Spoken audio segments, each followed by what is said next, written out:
liquid state welding is divided into three types: arc, resistance, and chemical welding.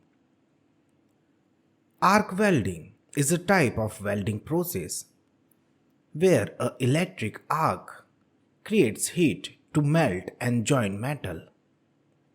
A power supply creates an electric arc between a consumable or non-consumable electrode and the base material, using either direct current or alternating current.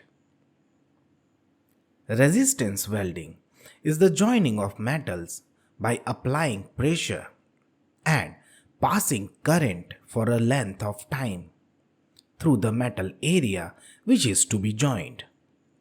The key advantage of resistance welding is that no other material are needed to create the bond, which makes this process extremely cost effective. Chemical welding is a permanent process and produces bonds that will last as long as the linear material. Chemical welding is also one of the most versatile welding processes.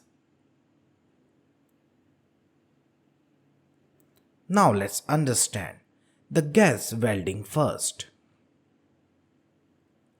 A group of welding processes where joining or coalescing is produced by heating with a gas flame, with or without the application of pressure and with or without the use of filler material, is what a gas welding is.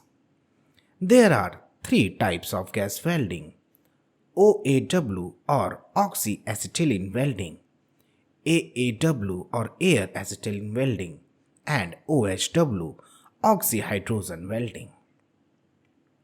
OAW or oxyacetylene welding, which is commonly referred to as gas welding, is a process which relies on combustion of oxygen and acetylene.